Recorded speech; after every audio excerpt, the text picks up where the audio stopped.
You still hear me? Yes. Welcome to the Sarah Finkelstein Show, where the next 10 minutes can change your life. Also on Spotify, SoundCloud, and iHeartRadio. Here's Sarah.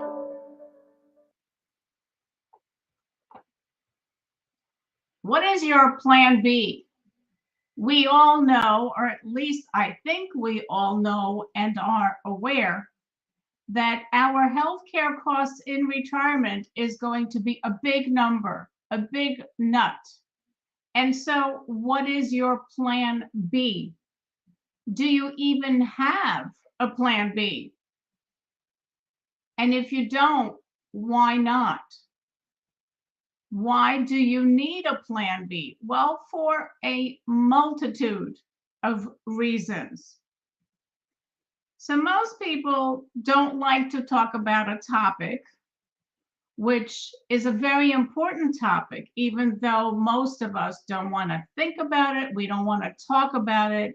But it's extremely important because the probability of needing it, and it is long term care, there's a tremendous probability that you and your loved ones will need long term care at some point. Now, what is this huge probability that I'm referring to? Well, let me share it with you. 70% of people over the age of 65 will need long term care. My mom needed it. My husband's grandfather needed it. Grandma needs it. A lot of people we know need some assistance in retirement years. What if your spouse needs it? Maybe you'll be the one out of three who never needs long-term care. But what if your spouse needs it? Now, I've run across people who say that their plan is that one of their kids will take care of them. And that's fine and dandy. And I know we all have families. We care about our families. We want to be there for our families. But it may not be feasible to be there 24/7 on an ongoing basis. I've heard of people who said, well, my daughter, she's young, she'll take care of me, she'll take care of my wife. But what's your plan B? What if your daughter can't do it for whatever reason? What if your daughter needs it herself? Then what? Isn't it better to have a plan in place? Remember, Benjamin Franklin said, people don't plan to fail, they just fail to plan. And again, what is your plan B? You may be thinking and feeling that you're perfectly healthy. So why would you need to plan for long-term care? You may be perfectly healthy today, and tomorrow you're diagnosed with an ailment that would make it so that you need some assistance. If you're very healthy, that's wonderful. Stay healthy. That is the goal. Stay healthy, stay out of the doctor's office, stay out of the hospital. But there are certain things in life that we just cannot control as much as we may try. What happens when your parent needs long-term care? Who are they going to call? They're going to call you, right? And how are you going to deal with it? Will you be able to leave your job and take care of mom or dad? Or will you have the funds to pay for their care? It's not cheap, I gotta tell you, and it's not getting any less costly. As a matter of fact, it gets more expensive as time goes on. So is your intention to deplete your retirement nest egg to pay for your care or your spouse's care or your siblings' care or your parents' care? Is that your intention? Or have you been saving money into a retirement account so that one day when you retire in your golden years, you can enjoy the fruits of your labor? It all goes back to planning. We need to plan for the what ifs in life, the things that are unanticipated, unexpected. For example, my late dad's wife needed long-term care for many, many years. She had an aide that would come in and help her with bathing and dressing and all of that stuff. And I asked her, why didn't you get a long-term care plan in place? Do you know what she said? I never thought I needed it. Well, if you think about it and you're traveling, going out there from place to place, you probably see an aide with a person helping that person with walking or whatever it may be. So you see it around. And I know when I had to move my mom down from New York to Florida because she needed some assistance, I had to find an assisted living community for her.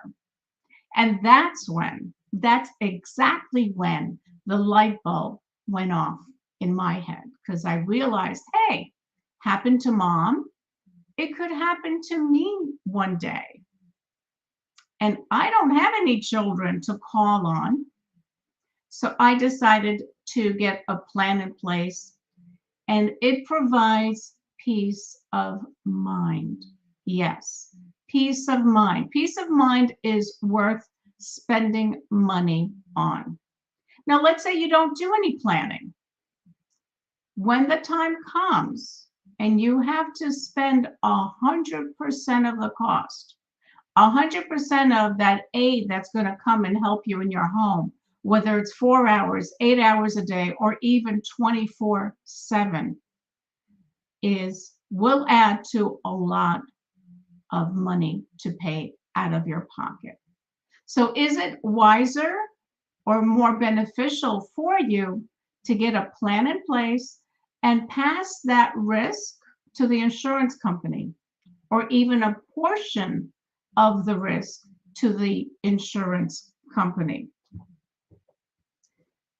I also want to talk briefly about Medicare Advantage plans. Now, Medicare Advantage plans are not Medicare. They are a replacement to original Medicare. And did you know that Social Security is currently in trouble? But so is Medicare. Medicare is in more trouble than Social Security is.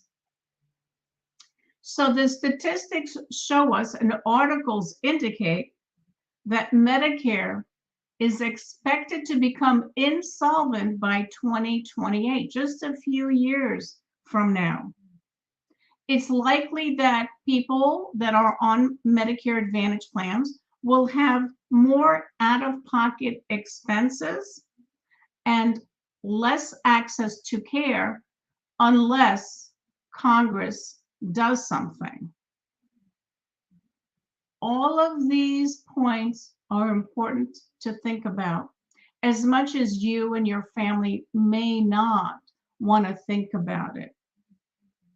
I know when you get home from work, you'd rather turn on the television and be entertained.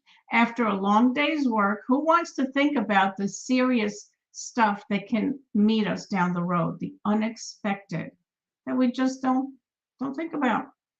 And if we don't plan for these tremendous probabilities, where are we going to be? Would you rather deal with a crisis, or would you rather have a plan in place and have peace of mind? So I work with baby boomers and seniors, and as a registered Social Security analyst, question I get oftentimes is, when should I begin to collect my Social Security? You can start as early as 62, or you can delay until age 70 And the longer you delay, of course, the more you'll get in your Social Security retirement benefit check. Of course, we all think about, is there a break even? And yes, there is a break even point. But if you live beyond the break even, which is usually somewhere in the range of age 80 to 82, and I'm talking about collecting Social Security early at 62, once you make it beyond that break even point, if you live to 100, like some people are, then you are giving up thousands and possibly hundreds of thousands of dollars by collecting it early. So before you make that drastic decision, I invite you to attend a Social Security workshop. Social Security, Know Your Options. It's going to be on April 1st in Boca Raton. And if you'd like more information about that and like to join us, you can just call me or text me, and we'd be happy to share valuable information with you. It's education is all that it is. Nothing is going to be sold, just pure education so that you have the information you need in regards to these very important decisions.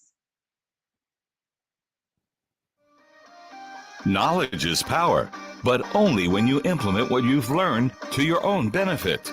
Tune in next time for even more powerful tips on the Sarah Finkelstein Show.